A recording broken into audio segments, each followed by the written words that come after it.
ಇದು ಇವಾಗ ಏನು ಹೇಳ್ತೀನಿ, ಟ್ರಂಪ್ದು ಬೋರ್ಡ್ ಆಫ್ ಪೀಸ್ ಅಂದ್ರೆ ಏನು ಅಂತ ಹೇಳ್ತೀನಿ.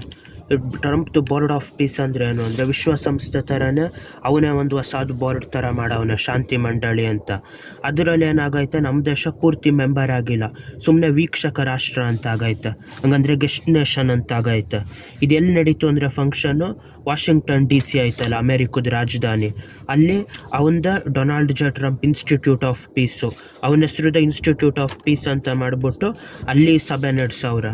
ಅದೇ ಥರ ಈ ಮಂಡಳಿಲಿ ಏನೇನಾಗೈತೆ ಬೋರ್ಡ್ ಆಫ್ ಪೀಸಲ್ಲಿ, ಶಾಂತಿ ಮಂಡಳಿಲಿ 2026 ದಾವೋಸಲ್ಲಿ ಜನವರಿ 2026 ಇದಾಯಿತು. ಅದು ದಾವೋಸಲ್ಲಿ ಅದನ್ನು ಕ್ರಿಯೇಟ್ ಮಾಡಿದ್ರು ಬೋರ್ಡ್ ಆಫ್ ಪೀಸ್ ಅನ್ನೋದನ್ನ. ಏನು ಕ್ರಿಯೇಟ್ ಮಾಡಿದ್ರು ಅಂದರೆ, ಗಾಜಾ ಜೊತೆ ಹೊಡಿತಾ ಇದ್ರಲ್ಲ ಇಸ್ರೇಲ್ ಅವರು, ಅವಾಗ ಅಲ್ಲಿ ಪೀಸು ಶಾಂತಿ ನೆಲೆಸಬೇಕು ಅಂದ್ಬಿಟ್ಟು ಅವನು ಟ್ರಂಪ್ 20 ಅಂಶಗಳದ್ದು ಶಾಂತಿ ಯೋಜನೆ ಇದು ಮಾಡಿರ್ತಾನೆ.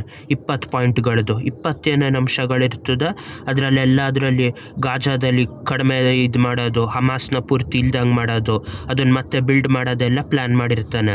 ಅದೇ ಥರ ಏನಾಗಿರ್ತದೆ ಅಂದರೆ, UN ಸೆಕ್ಯೂರಿಟಿ ಕೌನ್ಸಿಲ್ ಆಯ್ತಲ್ಲ, ವಿಶ್ವಸಂಸ್ಥೆ ಭದ್ರತಾ ಮಂಡಳಿ, ಅದಕ್ಕೆ ಏನು 2803 ಅದಕ್ಕೆ ಪರ್ಮಿಷನ್ ಸಿಕ್ಕಿರ್ತದೆ, ಇದಕ್ಕೆ ಯಾವುದಕ್ಕೆ ಬೋರ್ಡ್ ಆಫ್ ಪೀಸ್ಗೆ.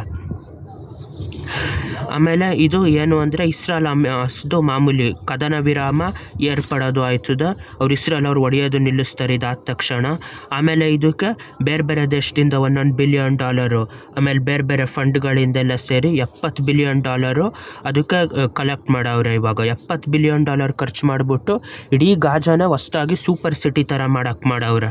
ಯಾವ ಥರ ಅಂದರೆ, ಮೊನಾಕೋ ದೇಶ ಇಲ್ಲ UAE ಇವಾಗ ಬೆಳೀತಾ ಇತ್ತಲ್ಲ ದುಬೈಲಿ, ಅದೇ ಥರ ತೀರಾ ಕ್ವಾಲಿಟಿಯಾಗಿ ಆ ಗಾಜಾ ದೇಶ ಮಾಡಿ ಅಲ್ಲಿರೋರಿಗೆಲ್ಲ ಕೆಲಸ ಕೊಡಿಸೋದು ಮಾಡಿ, ಅಲ್ಲಿ ಟೆರರಿಸಮ್ಮು ಏನೇನು ಕೆಟ್ಟದಿತ್ತು ಅದೆಲ್ಲನೂ ಇಲ್ಲಿ ಇಲ್ದಿರೋ ಥರ ಮಾಡವ್ರೆ.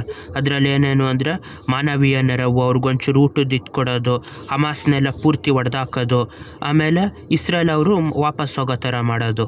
ಈ ಥರ ಎಲ್ಲ ಮಾಡಿದಾಗ ಏನಾಯ್ತದೆ, ಆ ಗಾಜಾ ಯಾವ ಎಲೆಕ್ಷನ್ನು ಏನೂ ಇರೋದಿಲ್ಲ, ಅದು ಬೋರ್ಡ್ ಆಫ್ ಪೀಸ್ ಕೆಳಗಡೆ ಇರ್ತದೆ. ಬೋರ್ಡ್ ಆಫ್ ಪೀಸಲ್ಲಿ ಇವನು ಟ್ರಂಪ್ ಅಧ್ಯಕ್ಷ ಆಗಿ ಇಳಿದಾದ್ಮೇಲೆ ಅವ್ನು ಸಾಯೋ ತನಕನೂ ಅವನೇ ಅಧ್ಯಕ್ಷ ಆಗಿರ್ತಾನೆ.